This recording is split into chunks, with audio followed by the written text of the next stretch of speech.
دل کی بیماریوں کی تشخیص بعض اوقات ایک مشکل مرحلہ ہو سکتی ہے، اسپیشلی مرد حضرات کے لیے، کیونکہ یہ بیماری صرف جسمانی نہیں بلکہ ذہنی اور جذباتی سطح پر بھی بہت اثرات چھوڑتی ہے، اور جیسے میں نے بات کی کہ مرد حضرات جو ہیں وہ اس چیز کو زیادہ محسوس کرتے ہیں بنسبت خواتین کے۔ اکثر ایسا ہوتا ہے کہ ایمرجنسی میں یا سی سی یو میں دیکھتی ہوں کہ خواتین بھی دل کی بیماری کے ساتھ ایڈمٹڈ ہیں، لیکن وہ ان کو جب کوئی ان کے عزیز و اقارب پوچھنے آ جاتے ہیں تو وہ ان کے ساتھ گھل مل کے باتیں کر رہی ہوتی ہیں، اور جو ان کی نارمل روٹین کی گوسپس ہوتی ہیں وہ کر رہی ہوتی ہیں، لیکن مرد حضرات اس کا بہت گہرا اثر لے کے بیٹھے ہوتے ہیں، وہ بہت خاموش ہو جاتے ہیں اور اس کو بہت زیادہ فیل کرتے ہیں۔ تو اس کی کیا وجوہات ہو سکتی ہیں؟ اس کی وجہ یہ ہے کہ سب سے پہلے تو جب بھی صرف دل کی بیماری سے نہیں بلکہ آپ کوئی بھی ایسی بیماری کا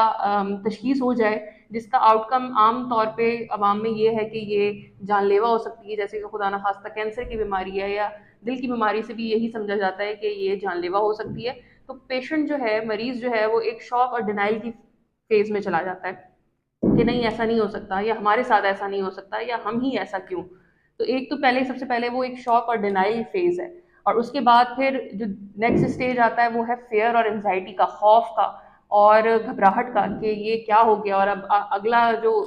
اسٹیج ہے وہ کیا ہوگا۔ پھر اس کے بعد ڈپریشن کا، مایوسی کا اور افسردگی کا کہ اچھا اب یہ ہو گیا، اب ہماری آگے کی زندگی کیا ہوگی، اب ہم اپنی باقی کی ڈیلی روٹین یا لائف کس طریقے سے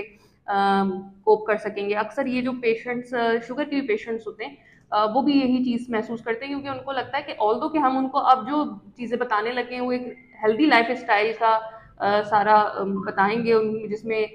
چکنائی والی چیزوں کا، تلی والی چیزوں کا اور مٹھاس والی چیزوں کا پرہیز کرنا اور ایک ہیلدی لائف اسٹائل کی طرف آنا ہے، لیکن مریضوں کو ایسا لگتا ہے کہ جیسے اب دنیا کا ہر ذائقہ ہم سے چھین لیا جائے گا۔ پھر اس کے بعد ان کو ایک لاس آف سیلف اسٹیم بھی ہے، اپنے اوپر جو ایک خود اعتمادی ہے وہ بھی کم ہو جاتی ہے، اسپیشلی مرد حضرات کی۔ ان کو لگتا ہے کہ اب شاید جو ہم، کیونکہ جو ہمارے سوسائٹی ہے اس میں جو بریڈ ارنر ہے وہ مرد حضرات ہیں، تو ان کو لگتا ہے کہ شاید اب ہم اس طریقے سے کما نہیں سکیں گے، اپنی ڈیلی روٹین کو، اپنی ڈیلی لائف کو اس طریقے سے کوپ اپ نہیں کر سکیں گے، تو ان کے اندر جو ہے وہ ایک لاس آف سیلف اسٹیم بھی آنا شروع ہو جاتا ہے۔ اور ایک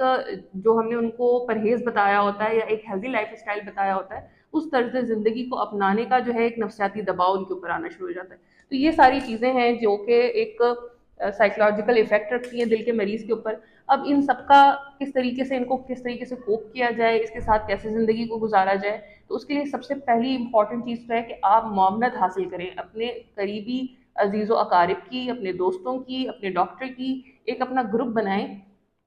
ایسے لوگوں کا جو کہ پازیٹیو ہیں اور جو آپ کو پازیٹیوٹی دے سکتے ہیں، آپ کو موٹیویشن دے سکتے ہیں۔ تو سب سے پہلے تو سیکھ کریں ہیلپ، مدد مانگنے میں کوئی شرم محسوس نہ کریں، کوئی آر محسوس نہ کریں، ان چیزوں کو ڈسکس کریں۔